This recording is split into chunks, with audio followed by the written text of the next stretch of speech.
Hello everyone, good morning and again welcome back to my daily blog. তো দেখো, প্রতিদিনের মতো আজকেও নিয়ে চলে এসেছি আমি একটা নতুন ভিডিও। আর হ্যাঁ, আমার ঠোঁটে তোমরা লিপস্টিক দেখে আবার ভেবো না যে আমি সবসময় লিপস্টিক পরে বসে থাকি সকাল সকালই ভিডিও বানানোর জন্য।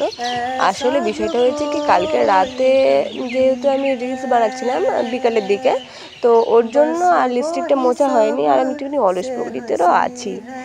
তো যাই হোক, দেখো আমি সকাল সকাল উঠে বাইরে বেরিয়ে দেখি ঝিরিঝিরি বৃষ্টি, আর হালকা হালকা কাদাও হয়ে গেছে মাঠে ঘাটে। আর আমি ভাবলাম ব্রাশ করতে করতে তোমাদের একটুখানি মাঠের দিকটা ঘুরে দেখাই, তার জন্যই মাঠের দিকটাই যাচ্ছিলাম। আমাদের এই দিকের মাঠটা না ভিডিও শ্যুটের জন্য না পুরো পারফেক্ট। আগে যখন ছোট ছিলাম তখনও দেখতাম অনেকে আসতো ভিডিও শ্যুট করতে, এমনকি বড় হয়েও দেখি, এমনকি আমিও ভিডিও শ্যুট করি এখানেই। মানে ভালো লাগে এই মাঠটা। আরও বিকেলবেলা এসে বসে থাকতে, হালকা হালকা হাওয়া আসে। তারপর গরমকালে তো আরোই ভালো লাগে। পুকুরের সাইডে যে উঁচু উঁচু ঢিবিগুলো তোমরা দেখলে, সেখানেই মানুষে বসে থাকে। পুকুরের হালকা হালকা ঠান্ডা হাওয়া আসে বিকেল টাইমে। তো বিকেল টাইমে অনেক লোকই এখানে থাকে। যাই হোক, দেখো আমার ব্রাশ করা হয়ে গেল। तूने बातें खोली कच्चे धागों में पिरोली बातों की रंगोली से ना खेलो वैसे होली में। আর আমি ফ্রেশ হয়ে নিয়ে এইদিকে নিয়ে নিচ্ছিলাম মুড়ি আর তরকারি। আচ্ছা, মুড়ি তরকারি খেতে তোমরা কে কে ভালোবাসো সেটা কিন্তু জানিও। আমি তো ভালোবাসি। আর এইদিকে দেখো, বড়দের রিলস বানাতে কোথায় চলে এসছে। আমাকে বললো, বোন তুই একটু ক্যামেরাটা ধরে দে, তার জন্য আমি আসলাম।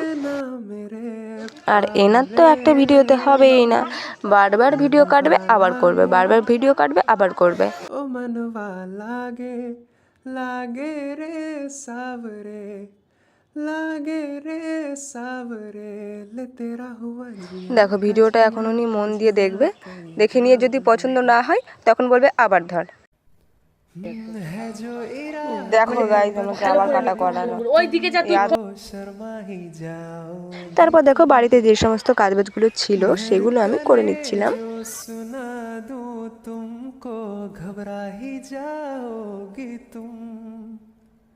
কাজবাজ যেহেতু কমপ্লিট হয়ে গেল, এবারে যেতে হবে চান করতে, কিন্তু তার আগে একটুখানি মাথায় তেল দিতে হবে। তো দেখো, আমার নির্দিষ্ট কোনো ক্রিম নেই বা তেল নেই যে সেটাই মাখতে হবে। আমি সামনে যেটা পাই আমি সেটা মাখি, কিন্তু তেলের মধ্যে শ্যুট করে খুব সুন্দর আমার কেশ কিংটা, কিন্তু ওটা যেহেতু শেষ হয়ে গেছে তার জন্য এটা পেলাম সামনে, তো এটাই এখন মেখে নিচ্ছি। करनी है हमको खता जिद है अब तो है खुद को मिटाना होना है तुझ में फना। তো দেখো, আমার চান করাও কমপ্লিট হয়ে গেছে, এবারে যেতে হবে পুজো দিতে। वो तुमको बता ऐसे कैसे बोली तेरे नैनों ने बोली जाने क्यों मैं এবার চলো ঠাকুর ঘরের যে সমস্ত কাজগুলো আছে সেগুলো সেরে নেওয়া যাক। যেহেতু সেই দিন লক্ষ্মীবার ছিল, তার জন্য আমি ঘরে সিঁদুর দিয়ে নিচ্ছিলাম। ओ तूने बातें खोली कच्चे धागों में पिरोली बातों की रंगोली से ना खेलो वैसे होली में ना तेरा। এইদিকে আমার পুজো দেওয়া যেহেতু কমপ্লিট হয়ে গেছিলো, তার জন্যই বসে পড়েছিলাম খেতে। তোমরা সবাই আমাকে সাপোর্ট করবে, আমিও তোমাদের ফুল সাপোর্ট করব। আমি তোমাদের পাশে সবসময় আছি আর সবসময় থাকবো। তো সবাই ভালো থেকো, সুস্থ থেকো, টাটা।